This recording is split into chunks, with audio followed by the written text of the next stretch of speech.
దత్త భక్తులందరికీ కూడా జై గురుదత్త అండి. ఈ వీడియో చూస్తే మీకు అర్థమైపోయి ఉంటుంది. ఇది గురుదత్త యొక్క పాదుకలు, దత్త పాదుకలు అన్నమాట.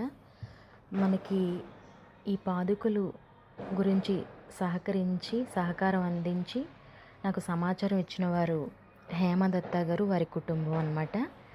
కాబట్టి ఒక్కసారి ఈ పాదాలను చూసి తిలకించండి. అందులోని ఇవాళ స్వామివారి చిత్తా నక్షత్రం అవడం వల్ల ఈ వీడియో తీయడం అనేది జరిగింది.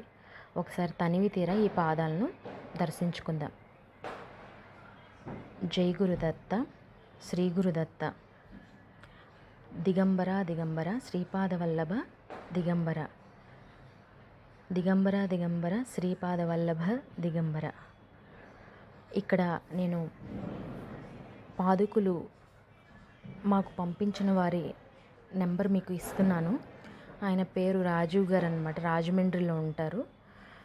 కాబట్టి ఆ సమాచారాన్ని ఇక్కడ నేను ఫోటో తీసి మీకు స్క్రీన్ మీద డిస్ప్లే చేయడం అనేది జరిగింది. పాదుకల గురించి ఆసక్తి ఉన్నవారు తప్పకుండా తెలుసుకొని తెప్పించుకునవచ్చును. ఈ విధంగా మాకు పంపించడం అనేది జరిగింది. ఇవాళ చిత్తా నక్షత్రం అవడం వల్ల నేను పూజ చేసుకోవడం అనేది కూడా మీ అందరి ఆశీస్సుల వల్ల చాలా బాగా కుదిరిందనమాట. కాబట్టి చూడండి, మరొకసారి చూస్తూనే ఉండండి. ఎంత చూసినా తనివి తీరదు. ఇక్కడ మీరు గమనించినట్టయితే వర్షం కూడా వచ్చింది. నేను ఈ పాదుకల గురించి అందుకే ఇంత క్లుప్తంగా వీడియోని పదే పదే చెప్పడం జరిగిందనమాట. కుదిరితే సిద్ధమంగళ స్తోత్ర పారాయణ కూడా 108 సార్లు ఇవాళ చేసుకోవడం చాలా మంచిది. తప్పకుండా చేయండి, శుభం కలుగుతుంది. ఇంకా ఏమైనా సందేహాలు ఉంటే కామెంట్స్ రూపంలో కూడా తెలియచేయండి. మాకు తెలిసిన సమాచారాన్ని తెలియజేస్తాం. దత్త భక్తులందరికీ కూడా జై గురుదత్త అండి. ఈ వీడియో చూస్తే మీకు అర్థమైపోయి ఉంటుంది. ఇది గురుదత్త యొక్క పాదుకలు, దత్త పాదుకలు అన్నమాట. మనకి ఈ పాదుకలు గురించి సహకారం అందించి నాకు సమాచారం ఇచ్చిన వారు హేమదత్త గారు, వారి కుటుంబం అన్నమాట. కాబట్టి ఒక్కసారి ఈ పాదాలను చూసి తిలకించండి. అందులోని ఇవాళ స్వామివారి చిత్తా నక్షత్రం అవడం వల్ల ఈ వీడియో తీయడం అనేది జరిగింది. ఒకసారి తనివి తీరా ఈ పాదాలను దర్శించుకుందాం. జై గురుదత్త, శ్రీ గురుదత్త, దిగంబర దిగంబర, శ్రీపాదవల్లభ దిగంబర, దిగంబర దిగంబర, శ్రీపాదవల్లభ దిగంబర.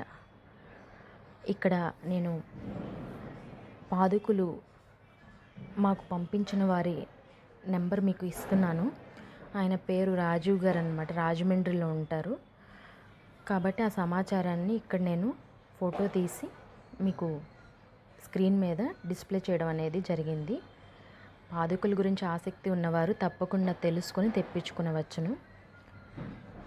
ఈ విధంగా మాకు పంపించడం అనేది జరిగింది. ఇవాళ చిత్తా నక్షత్రం అవడం వల్ల నేను పూజ చేసుకోవడం అనేది కూడా మీ అందరి ఆశీస్సుల వల్ల చాలా బాగా కుదిరిందనమాట. కాబట్టి చూడండి, మరొకసారి చూస్తూనే ఉండండి. ఎంత చూసినా తనివి తీరదు. ఇక్కడ మీరు గమనించినట్టయితే వర్షం కూడా వచ్చింది. నేను ఈ పాదుకల గురించి అందుకే ఇంత క్లుప్తంగా వీడియోని పదే పదే చెప్పడం జరిగిందనమాట. కుదిరితే సిద్ధమంగళ స్తోత్ర పారాయణ కూడా 108 సార్లు ఇవాళ చేసుకోవడం చాలా మంచిది. తప్పకుండా చేయండి, శుభం కలుగుతుంది. ఇంకా ఏమైనా సందేహాలు ఉంటే కామెంట్స్ రూపంలో కూడా తెలియచేయండి. మాకు తెలిసిన సమాచారాన్ని తెలియజేస్తాం. దత్త భక్తులందరికీ కూడా జై గురుదత్త అండి. ఈ వీడియో చూస్తే మీకు అర్థమైపోయి ఉంటుంది. ఇది